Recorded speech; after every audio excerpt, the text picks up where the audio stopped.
Our guest today is known for so many different things. I mean, he's the author behind the cult classic Trainspotting and lots of other novels as well, including his terrific crime series, which I'm so excited to be talking about today. Two of the books were a TV show. We'll talk about that too. But the new novel, Resolution, is out of late, and Irvine Welsh joins us at the top of the tower. Good morning, Irvine. Good to see you again. Hi, Ryan. Are you here to talk about Resolution, which is the third book in your trilogy in the crime series with Ray Lennox, which is, people might have seen Do Gray Scott on TV and all the rest of it. Tell us about the series. Where did it come from, and the whole point of the story, and Ray Lennox and everything? Yeah, I mean, Lennox was an interesting character. He came to me in crime, and he seemed to be this kind of quite secretive guy who had a lot going on. And I was looking for a character to be this avenging angel, this kind of guy who was trying to track down predators. And I thought it'd be nice if he was a cop, actually, because he'd have the power of the state behind him, and he would be almost like a kind of this avenging angel disguised as a cop, basically. So he's not interested in sort of people that are shoplifting or kind of guys fighting at football or anything like that. He wants the real, he wants who he sees the real villains are sex criminals, and he's after them. And he's trying to scratch the itch of his own abuse and abusers, and he's been trying to track them down for years and years and years through all the sort of the files and databases, and he's never been able to do it. He's left the police, he's working in security in Brighton, he's got a new girlfriend, everything seems to be happy, everything seems to be good for him, and then by accident, he runs into this guy, and he has this incredible reaction to this guy. And he thinks, this is one of the guys that abused me in the tunnel like 40 years ago. So he doesn't really know for sure because it's so long and memory kind of plays tricks. And the guy seems so respectable. So he gets obsessed with the guy, and he basically stalks him, and tries to find out everything about this guy. And the lines are blurred. And I mean, you love an old blurred line, don't you? Well, yeah, you do. You don't know who's the nutter, whether it's a guy or him.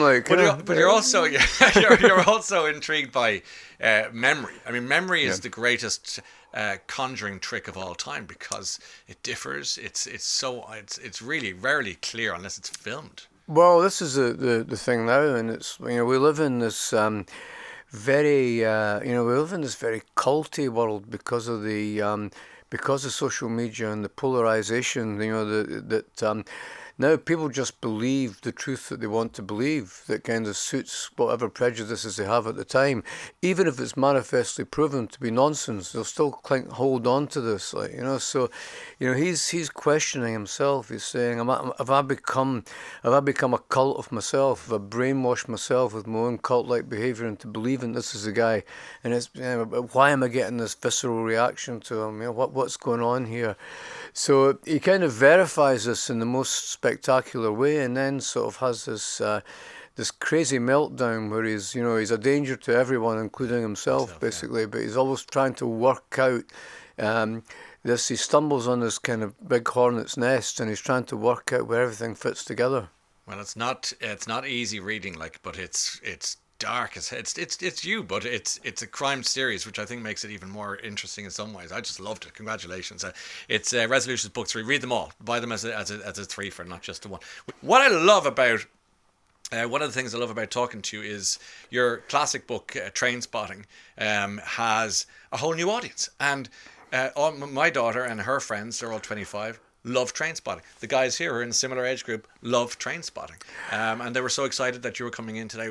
It's a cult classic. What a gift. It finds a new kind of youthful audience. It becomes it's kind of a go-to book of youth, really, in a lot of ways. And I always feel that when I get the royalties for a book, that's 30 years old and it's got a new audience, and suddenly it's a big bump, I kind of feel that under false pretenses, really. I never wrote this book, and I think now it's like a new book that comes out every 5 years almost. And when I do the readings, the audience get younger and younger, and I get older and older. And it's funny, you look when you walk into the room to do the reading, you see them looking at me with this kind of incredible disappointment. His face going, "Oh, he's old. How do you?" It's like, I'm thinking like kind of. I'm thinking, my God, when I started doing this, I used to do these readings to my peers, basically. They were all the same age as me. 5 years older, 5 years younger. And then they got younger and younger and younger. And I thought, oh, this is terrible, and then, I'm getting older and older, they're getting younger and younger.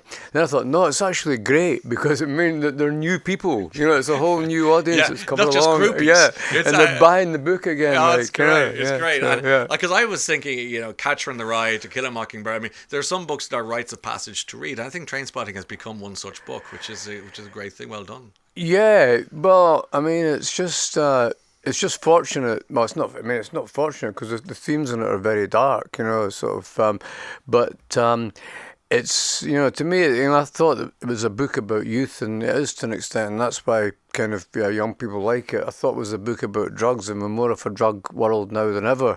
But now I think it's the longevity in it is about. It's to do with the fact that it's about moving from a world from paid work to unpaid work. It's that post-industrial novel. We're moving into this new era. We don't quite know what to do. We don't quite know how to operate. We're all members of the precariat. How do we get by and all that? So I think that existential fear is what it captures, and that's why it's lasted so long. That's why Meg out there wrote her dissertation in college on your book. So that's brilliant. That's where it's brilliant. It's an academic tone. There's so much writing about it. There's so much. The number of people that say to me, from their school essay to their dissertation to their their masters to their PhD, they've written all about this, and they've written about the book and about the culture around the book and all that. It's massively flattering, when you think that. I was just sitting there working for the council, banging these keys, kind of when I should have been sort of selling off the council services and competitive tendering. I had Trainspotting on the other screen, and my boss would come in and I go, "Just on it, Jim, on it," and he go. On what exactly? Whatever you want me to be on /Trainspotting. Yeah. I love that story. Well, you were 35, weren't you, when that all kicked off? I mean, I started writing it in my late 20s, and I kind of I lost it for a while. I kind of couldn't be bothered for a bit, and then I made a determined effort when I was about 30, and I got it finished, and it didn't. It didn't get published till I was 33, but I think I handed it in when I was 30. So 33 is nice and biblical as well. Yeah, but it's like you always think that you have that kind of naivety about the whole process of these things when you think I'll hand it in and it'll be in the shops next week. And a couple of years later, you're in for a land. It's got to go in our catalogue, I'm afraid. You're going to be at Latitude. Sorry, I'm bouncing around because you have a record label. You're clearly you're a music head, have been since you were a kid, and now you're going to be at Latitude doing both the book and the music. So that's combining the book and the music. And the good thing is that the Friday night for the music. For a couple DJing for a couple of hours, and then Sunday kind of evening for the book. So I've got all Saturday to myself to play and to see different bands and relax and sort of have a bit of fun. Yeah, and then the two it combines all the things you like doing. Everything. Yeah, kind of like sort of activist and participant. The best way to be. Player manager, right? Yeah. Now, the last question is: when you get to Latitude and you've got your set in your head, will you be able to read the room this time?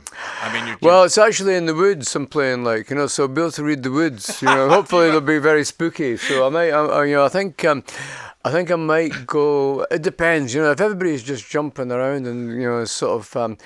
I'll probably just play some anthems, but if everybody's kind of a bit chin strokey and looking a bit spooked by the forest, I'll kind of play some kind of ambient kind of something like a folk horror. Get some John Carpenter soundtrack. Now we're talking. Okay, Irvine, so good to see you. Best of luck with it all. Thank you, Ryan. Always a pleasure. We'll do it again soon, I hope. Okay, Resolution is the name of the book. It's part 3. Buy all 3. Don't just go for the one. You won't. Just don't read it at night time before you go to bed. That's what I tell you. But they're super books, as they always are, coming from the great Irvine Welsh. All right, stay with us. Virgin Radio.